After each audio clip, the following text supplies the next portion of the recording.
Students, তোমরা যারা semester 6-এ পড়ছো এবং তোমাদের মধ্যে যাদের জেনারেল সাবজেক্ট হিসেবে পলিটিক্যাল সায়েন্স রয়েছে, তো তাদের মধ্যে অনেকেরই ডিএসসি B2 এই পোর্শনটা রয়েছে। তো এই পোর্শন থেকে আমি তোমাদের কিছু সাজেশন দিচ্ছি।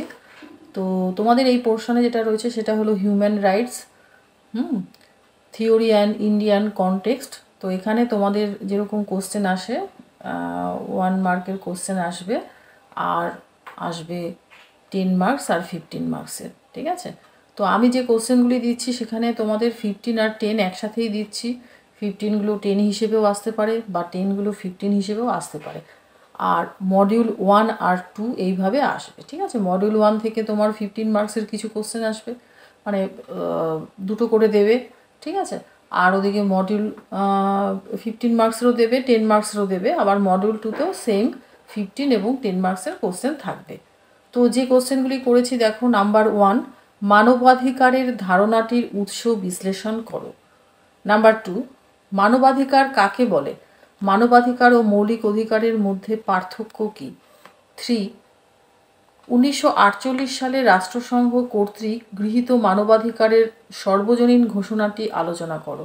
4, জাতিপুঞ্জের মানবাধিকার কমিশনের গঠন ও কার্যাবলী অর্থাৎ ভূমিকা আলোচনা করো। 5, মানবাধিকার সুরক্ষায় সম্মিলিত জাতিপুঞ্জের ব্যর্থতার কারণগুলি আলোচনা করো। 6, বিশ্বব্যাপী মানবাধিকার রক্ষার্থে সম্মিলিত জাতিপুঞ্জের ভূমিকা পর্যালোচনা করো। 7, মানবাধিকারের বিবর্তন বা ক্রমবিকাশ আলোচনা করো। 8, ভিয়েনা ঘোষণাপত্রের মূল বিষয়বস্তু কী ছিল? 9, মানবাধিকারের ভিত্তি হিসেবে ভারতীয় সংবিধানের সাম্য ও স্বাধীনতার অধিকার আলোচনা করো।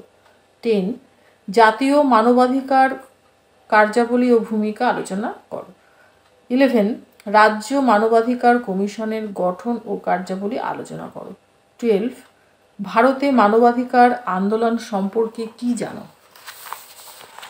13, ভারতে মানবাধিকার সম্পর্কিত সমস্যাগুলি চিহ্নিত করো ও তার প্রতিকারগুলি আলোচনা করো। দুবার আলোচনা লেখা হয়ে গেছে। আচ্ছা। 14, ভারতে মানবাধিকার সুরক্ষার ক্ষেত্রে কি কি পদক্ষেপ গ্রহণ করা হয়েছে? 15, ভারতের সংবিধানে লিপিবদ্ধ মৌলিক অধিকারের তাৎপর্য কী? তো এই 15টা কোশ্চেন তোমরা খুব ভালোভাবে পড়ো। আশা করি তোমরা এখান থেকে সব কোশ্চেনই কমন পেয়ে যাবে। খুব ভালোভাবে পড়বে। যেমন কিছু কোশ্চেন হয়তো আগের বছরেরটা রিপিট করা হয়েছে, কারণ এই কোশ্চেনগুলো প্রতি বছরই আসার সম্ভাবনা থাকে, ঠিক আছে। যেমন রাজ্য মানবাধিকার কমিশনের গঠন ও কার্যাবলী আর জাতীয় মানবাধিকার কমিশনের গঠন কার্যাবলী, দুটো পড়লে তোমরা একটা কোশ্চেন পাবেই। তো এইভাবে তোমরা পড়ে যাও, কোনো অসুবিধা হবে না।